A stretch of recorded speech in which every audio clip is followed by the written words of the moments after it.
Hello again, Boyner's Bible here, and we're dealing today with the application of the Bible. We looked at inspiration and we've looked at the interpretation. Now I want to just have a few comments on application. I don't know, and I can't remember when I first started to realize that we had to apply the Bible to our personal lives. It may have come later, I might have been 17 or 18, I don't know. I'd written out the Bible by then, but maybe the application part of the Bible came in the second wave.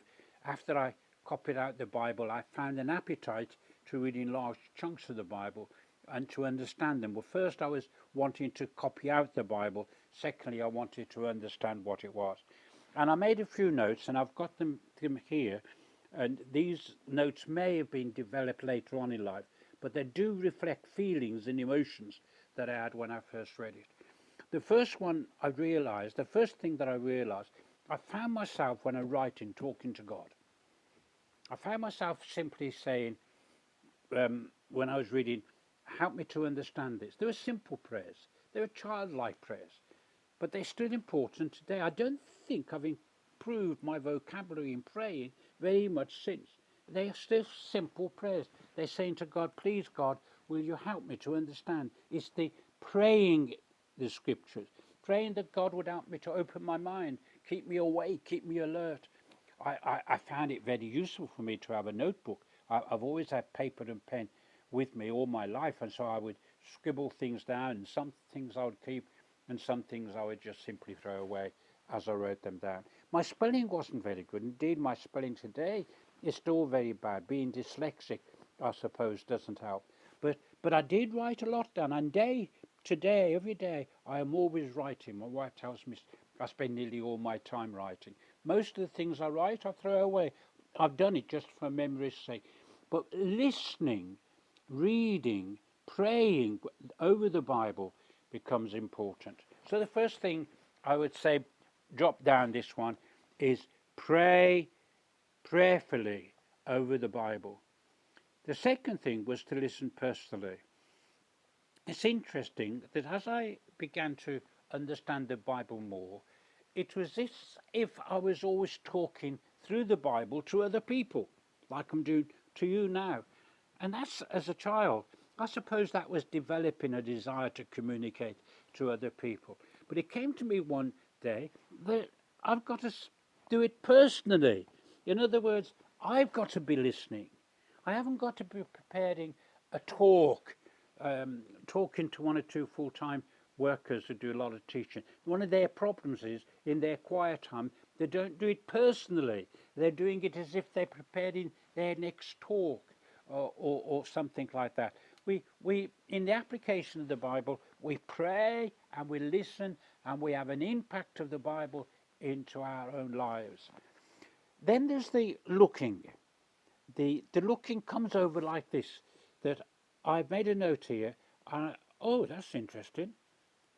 I think I've heard something about that somewhere. Now, I always used to have a concordance. It was Young's concordance.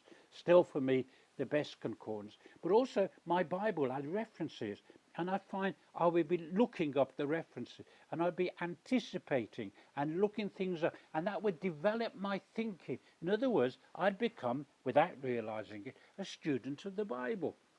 A student means I was going to let the Bible teach me. I was going to be educated by the Bible, and I would become a student of the Bible. Then there was the one of application, in the sense of apply regularly. If you hear the Bible say something, it hasn't said it just once. It very likely say it 1,000 times, and you should therefore apply it. You are my rock, you are my salvation. You are the quench of my life. You are the water of life. You're the light of life. Apply these ideas regularly. You should love, you should be kind, you should be good, you should be generous, you should be patient. You should apply them regularly. Don't say, that's there. Say them, they're there for you. The lessons are there for you as you go through. And then there's two more. The one was to act obediently. I found that if I read something and an impulse came inside me, it might be that I could do something for somebody else. So I would act, I'd become obedient to the vibes and the encouragement of the Bible. And the last one was to read totally. And I have been a reader of the Bible now for 67 years. And I know that it's wise to read it and read it and read it. I have two ways of reading the Bible. I have what I call my quick way, where I try and read as much of a book as I possibly can in one sitting. And in the bigger books like the Jeremiahs and those books, it might take me 2 or 3 days, but it doesn't take me months. I read them very quickly. Now you say, do you take much in? No, I don't take much in. I take much in when I go slowly, and I have a slow read. And sometimes with my slow read, I don't understand something, I might get a Bible handbook. And with the Bible handbook, I then might find myself going out and spending more time studying that particular thing. I know that with words, so often I would go to a Greek dictionary or a Hebrew dictionary, because there was a word there that I wasn't quite sure what it meant. It wouldn't have mattered which translation it was in. I would still need a dictionary. And I would find I had a dictionary. I had 2 dictionaries. When I was in my late teens, I picked up the dictionary called W.E. Vine's New Testament Words.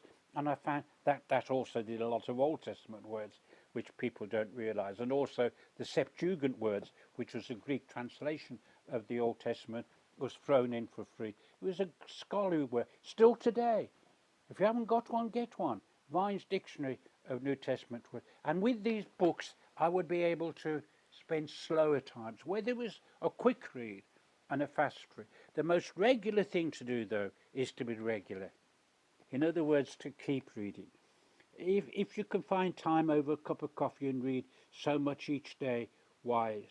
If you can find time over 2 or 3 copies a day, where you can spend 5 or 10 minutes just having a Bible and reading it. Here, I have a Bible, which you may be able to see, I don't know, but I'll just bring it on my small lexicon. And I keep this, and I am able to read on a regular basis. And it's there for me to read, for the quick read, regular read. And it's always, actually, I have a Bible in nearly every room purposely. So wherever I am, I can just pick it up and carry on reading from where I left off. Now, which Bible should I read? If in terms of application, I would recommend 2 Bibles that you would have. One is the King James Bible, which is an authentic, solid, readable, stickable.